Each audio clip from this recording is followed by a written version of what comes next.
Posledná fľaša, takže je na čase zrobiť ďalší. Vodný kefír. Tuto odpočíva už niekoľko dní. Ja s tým takto zatrasiem trošku. A môžete vidieť, ako sa prebudzajú bublinky. Vodný kefír funguje na podobnom princípe ako mliečny kefír. S tým rozdielom, že vodný nepotrebuje mlieko, ale stačí mu voda. Voda s cukrom. Základ sú japonské kryštáliky, alebo tibi, alebo tibikos. Tieto kryštáliky, aby pracovali a robili čo majú, potrebujú cukor. Cukor rozmiešam v čistej vode, najlepšie odstátej alebo prefiltrovanej. Zalejem tibíky a nechám pracovať 2-3 dní. Tieto tu však odpočívajú už takmer týždeň, tak je na čase ich zliať. Použijem nádobu na zlievanie a plastové sitko. Ja celý proces fermentácie delím na dve časti. V prvej používam iba vodu, cukor a tibíky a v druhej časti už pridávam ovocie, aby som kefír dochutil. To, čo zlejem, si prelejem do fliaš.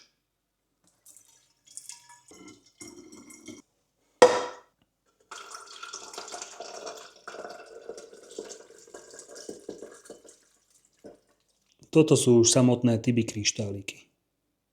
Tibíky vrátim späť, pretože ich budem ešte potrebovať. Budú ďalej pracovať a ďalej vyrábať pre mňa kefír. Ako krmivo pre tieto japonské kryštály tibi používam kryštálový cukor. Na!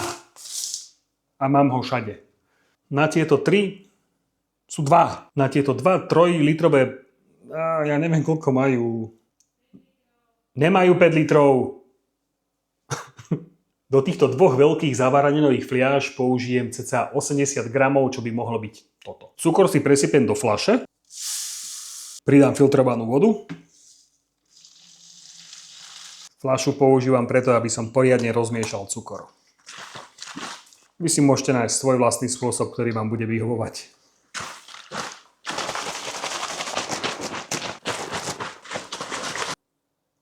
Do tibikov teraz rozdelím vodu. Keďže mám 2 zavaraninové fľaše, v ktorých mi pracuje kefír, tak použijem polku do jednej a polku do druhej.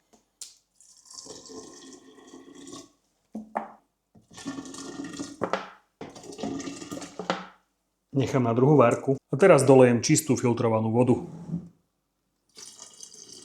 Druhá časť fermentácie spočíva v tom, že pridám ovocie, bylinky, podobné somarinky. Ja najčastejšie používam ovocie, buď hrozno, alebo černice, maliny, rýbezle, čučoriedky.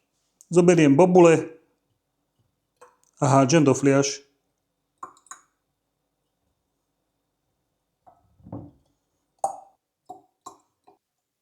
Takto naložený kefír nechám odpočívať asi 2 alebo 3 dní pri izbovej teplote. Fľaše pozatváram. Priebežne chodím, skúšam a otváram. Keď začne syčať, tak je to znamenie, že fermentácia pokročila. Tieto dochutiny, ovocie, bylinky a podobné somarinky je možné pridať už hneď do prvej fermentácie, ale ja som si zvykol nechať to na druhú fermentáciu, aby sa mi tibiky nemiešali so všelijakými chuťami. Tento spôsob sa mi osvedčil a ja môžem stále dookola vyrábať ďalší nový kefír. Toto je druhý deň fermentácie, druhej fermentácie. A už to vyzerá takto pekne, už sú tam nejaké bublinky. Ja to vyskúšam otvoriť, to je znak.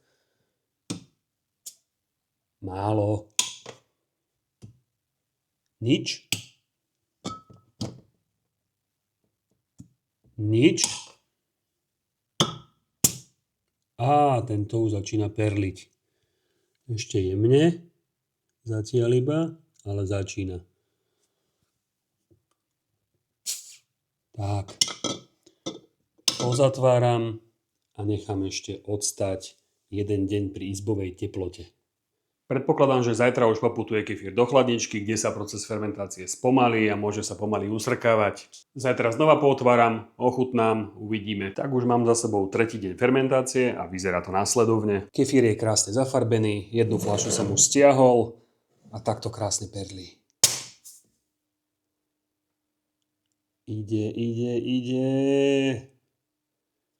Stíham zavrieť. Takže môže ísť opäť ďalšia fľaška do chladničky. Tento vyzerá ako... Tak, tento vyzerá úžasne. A ja si môžem po večeroch pekne usrkavať.